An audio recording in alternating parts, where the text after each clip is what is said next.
నేను ఇంకోటి ఆ పూజలు కూడా వర్కౌట్ అనేటటువంటి కాదు. కానీ అట్లాంటి పూజలు చేస్తున్నటువంటి ఒక మనిషి దుర్బుద్ధిని నేను ఎక్స్పోజ్ చేసిన. ఇది నా పాయింట్. అట్లాంటి పూజలకి చేస్తున్నటువంటి ఆ యొక్క మనిషి యొక్క ఆలోచన విధానం ఇంకొకరికి కీడు కలిగించాలని, రాజకీయంగా వాళ్ళకి లబ్ధి చేకూరాలని, తద్వారా ఇంకొకరు డ్యామేజ్ కావాలనేటటువంటి ఒక దుర్బుద్ధి ఏదైతే ఉందో ఆ నీచపు సంస్కృతికి హరీష్ రావు గారు పూనుకున్నారనేటటువంటి నేను ఆ రోజు మీడియా ముంగట చెప్పినా, ఈ రోజు మీడియా ముంగట నేను చెప్తున్నా. అది కూడా అంటారు మీ మంచి గురించి, మా మంచి గురించి అయితే బాగా చెప్తావు, ప్రజల మంచి ఎంచు. కానీ ముందు కూడా ఏమి డైవర్షన్ పాలిటిక్స్? మేము దేని నుంచి డైవర్ట్ కావాలి? బాగా చెప్తాం, మేము ఏం చేసాం అన్ని చెప్పుకొని ఇక్కడ మాకు డైవర్షన్ ఏంటంటే నిన్న కూడా 21,000 కేజీలకు సంబంధించినట్టు కలిసి ఆహారం పట్టుకున్నాం. 10 ఏళ్ళలో ఈ రోజున పట్టుకున్నటువంటి మొక్కలేనా? డ్రగ్స్ నుంచి పిల్లల్ని దూరం చేస్తున్నాం, కలుషిత ఆహారం నుంచి ప్రజల్ని కాపాడుకుంటున్నాం, పర్యావరణాన్ని హైడ్రా తీసుకొచ్చి కాపాడుకుంటున్నాం. ఏ రకంగా ప్రజలకు మేలు చేసుకుంటున్నాం మీరు ఈరోజు చెప్పురి? డైవర్టివ్ పాలిటిక్స్ చేస్తున్నటువంటి వాళ్ళు ఈ రోజు కూడా హరీష్ రావు గారు ప్రెస్ మీట్ పెట్టి మాట్లాడితే నేను ఏదైనా మాట్లాడుతారేమో దాని గురించి అనుకున్నా, షోలో చిట్ చాట్ చేస్తా అని అంటున్నాను. ఎందుకు బాజాబ్తో చెప్ప? నీకేముంది? నువ్వు దొంగతనం చేసినావా? మన బాజాబ్తో చెప్పు. లీగల్ నోటీస్ పంపించింటా, నేను కూడా పంపుతా లీగల్ నోటీస్. నువ్వు ఆడేటటువంటి అబద్ధాలకు నేను పంపిస్తే నీ ఇల్లు మొత్తం నిండిపోవాలి. మరిగా ఏమవుతుంది లీగల్ నోటీస్ తోటి? నీ వకీల్ తోటి పంపినావు, నేను కూడా వకీల్ని. నా జవాబు నాకు, నేను స్టాండింగ్ బై మై లైన్. నీకు డిఫేమేషన్ అయిందంట. నువ్వు పోయింది తప్ప, నీ తేదీలు తప్ప, నువ్వు చేసిన పూజలు తప్ప, నాదేం తప్ప అని చెప్పి నువ్వు నాకు లీగల్ నోటీస్ ఇస్తావా? డేట్లు ఎవరు చెప్పి? మరి అవి నిజమా అవుతాం? ఖండించమనండి. సింపుల్ అబ్బా. నావి నిరాధారమైనటువంటి వేగిత అయితే నేను చెప్పినటువంటి తేదీలలో నేను తెలంగాణలో ఏమన్నా పూజ కడలేమని చెప్పానండి. ఇప్పుడు మీడియాలో చెప్పేటోడు కదా, అవి ఆధారం ఉన్నట్ట నిరాధారమైనవా? ఇందిరాగాంధీ గారు కూడా చెప్పారంట కదా ఇలాంటి చిత్ర పూజలు అలాంటి ఏం లేవని చెప్పి. ఏవవి? అప్పట్లో ఎమర్జెన్సీ టైంలో ఇందిరాగాంధీ గారు కూడా చెప్పారంటే ఇలాంటి చిత్ర పూజలు అనేవి లేవని ఒక ఇప్పుడు నేనే అంటున్నా ప్రజలని పట్టించుకోవాల్సిన నువ్వు మళ్ళీ గాడికే పోతున్నావు. ఇప్పుడు ఊర్లల్లో ఏమన్నా జరిగి ఇప్పటికి కూడా శుద్ర పూజలు లేవు, ఇట్లాంటి మనం నమ్మొద్దు అనేటటువంటి ఒక సైంటిఫిక్ టెంపర్మెంట్ లెక్క కొత్త తరాలను మనం ముందుకు తీసుకొని పోవాల్సినటువంటి మన బాధ్యత. అవునా? అట్లాంటిది ఒక ప్రజాప్రతినిధి అయి ఉండి అట్లాంటి పనులు నువ్వు ఎట్లా చేస్తావని అన్న. నీ ఊర్లో ఎవడో వస్తాడా? ఇట్లాంటివి మనం నమ్మం. కానీ ఇంటికాడికి వచ్చి అవి అన్ని కట్ చేసి నీటి ముంగ వేసిపోతున్నాయి చూసినావు అనుకో, నువ్వేం చేస్తావు? అవన్నీ నేను నమ్మను కాబట్టి దాని మీద నేను పోతా అంటావు. ఇంతమందిని అడుగుతున్నా నేను, పోతా అంటారా మీరు ఎవరైనా? ఈ మధ్యకాలం మనకు ప్రాంక్స్ వస్తున్నాయి. ఒకటి మొత్తం రోడ్డు మీద అంతా అవన్నీ వేసేసేస్తాడు, ట్రాఫిక్ అంతా మళ్ళీ ఇంకో దిక్కుపోతుంటుంది. అవన్నీ నమ్మము, కానీ తెలియకుండా అట్లాంటివన్నీ ప్రభావం ఉంటుందేమో అనేటటువంటి ఒక విశ్వాసం హరీష్ రావు గారికి నేను అంటుంది. హరీష్ రావు గారు అట్లాంటి పనులకి పూనుకున్నారు అని అంటే ఆయన ఒక నిజ స్వరూపాన్ని మేము బయట పెడుతున్నాం. ఇది నేను చెప్పదలుచుకుంది. ఇంకొకటి అంటున్నా, ఈ మధ్యకాలంలో హరీష్ రావు నిజాలు చెప్పినటువంటిది ఒకటి చెప్పండి. నిజాలు హరీష్ రావు మన మీద చాలా మాట్లాడిండు. అదే రుణమాఫీ కాకపోతే రాజీనామా చేస్తా అన్నాడు, చేసిండా?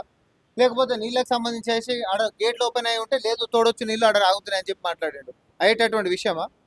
ఎన్ని రకాలుగా పిల్లలను కూడా రెచ్చగొట్టి 4-5 చచ్చిపోతే దాని మీదకించి శివరాజకీయాలు చేసుకోవచ్చు అనేటటువంటి దాని మీద గోతికాడు నక్కల్లాగా, కవిత గారేమో గుంటరాక్ అన్నది కానీ గోతికాడు నక్కల్ లెక్క ఈరోజు వేచి చూసుకొని ఉంటున్నటువంటి పరిస్థితి. రెచ్చగొడితే పిల్లలు కూడా ఏం రెచ్చిపోతలేరు. తెలంగాణ జాతి, తెలంగాణ యువత ఈరోజు చైతన్యమైనరు.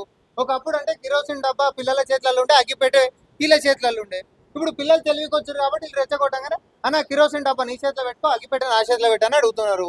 దాన్ని తెగిడిచి మరి వాళ్ళని కొట్లాడమానండి. ఈ శవ రాజకీయాలు చేసేటటువంటి కుట్రలు పనిచేస్తలేవు, అబద్ధాలు పనిచేస్తలేవు, దుష్ప్రచారాలు పనిచేస్తలేవు. కాబట్టి నువ్వు సీక్రెట్గా పోయి పూజలకు పూనుకున్నట్టున్నావు. నేను అవన్నీ అడగాను. రాహుల్ గాంధీ మీద కూడా అదే 57 సార్లు ఆయన ఏ జాడ చెప్పకుండా ఎన్నో సార్లు పోయిన సందర్భాలు ఏ జాడ చెప్పకుండా పోయాడు? ఆ బీజేపీ సోషల్ మీడియాకి పోయి ఆడ ఒకసారి పోయేసి ఇటలీకి పోయిండు అని అంటారు, ఒకసారి పోతే ఏదో పబ్కి పోయిండు అంటారు, ఒకసారి పోతేనేమో ఇంకెడుకో హాలిడేలలో ఎంజాయ్ చేస్తుండు అని చెప్పి మాట్లాడుతారు. ఆయన పోయిన ప్రతిసారికి ఒక ట్యాగ్ లైన్ తోటి బీజేపీ పోస్టర్లనే ఉంటుంది. ఆయన ఇట్లా గుడి టెంపుల్లో అర్ధరాత్రి పూట్లలో కూర్చునేటటువంటి పరిస్థితి ఏం కాదు. ఒకవేళ మేమన్నది గిట్ట ఆరోపణ అనేది దుష్ప్రచారమని అంటే అది దుష్ప్రచారం అని చెప్పి ఆధారాలతోటి హరీష్ రావు గారిని నిరూపణ చేయాలి. నేను తేదీలు అన్నా, నేను గుడి పేరు చెప్పిన, జాగ పేరు చెప్పిన, ఫలానా సమయంలో ఫలానా పూజలే చేస్తారా, ఆడ మంచి పూజలు చేసేటట్టు ఉండవు నేను అన్నా. కాదని చెప్పి నువ్వు నిరూపించుకోవాలి. ఇప్పుడు పోలీస్ స్టేషన్ లో కంప్లైంట్ చేయడం జరిగింది, క్షమాపణ చెప్పకపోయినట్టుగా మిమ్మల్ని బయటికి క్రిమినల్ కేసు కూడా పెడతారు. అధికారంలో ఉన్నప్పుడే వీళ్ళ అరాచకాలు సాగుతున్నప్పుడే ఎవరికి ఉన్నాం మేము. వాళ్ళ అధికారంలో ఉన్నప్పుడే అరాచకంగా వాళ్ళ ప్రభుత్వం సాగిస్తున్నప్పుడే పైశాచికత్వం పీక్స్ లో ఉన్నప్పుడే వెన్నుపు చూపించినటువంటి జాతి కాదు మాది. కాంగ్రెస్ పార్టీ రక్తం ఇది. ఇట్లాంటి తప్పగంతలకి ఇట్లాంటి పిచ్చి పిచ్చి అరుపులకి, ఇట్లాంటి పిచ్చి పిచ్చి హెచ్చరికలకి బెదిరేటోళ్ళం కాదు. గన్ను పట్టుకుంటేనో కట్టె పట్టుకునో ధైర్యం అనుకునేటటువంటి ఈ పిరికి పందలకి, గన్నులకు ఎదురుగా పోయేటటువంటి మాకు చాలా తేడా ఉంటుంది. ధైర్యం అంటే ఏంటిది అనేది మాకు అల్పించేంత నేర్చుకోరు కొంచెం మన బాపడుతుంది. ఇప్పుడు అధికారంలో చేసేది లంగ పని. దానికి వెనకాలకి వచ్చి నాయకుడు కాడ మన్ననలు పొందడానికి ప్రతి పనికి మాలోడు వచ్చి మాట్లాడుతూ ఉంటాడు. నేను అంటున్నా దానికి జవాబు అడగరాదు నేను మీ నాయకుడిని.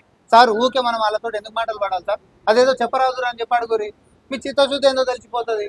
ఆయన ఫస్ట్ చెప్పాను, నేను పోలేదని అంటాడా, నేను చేయలేదని అంటాడా చెప్పాను.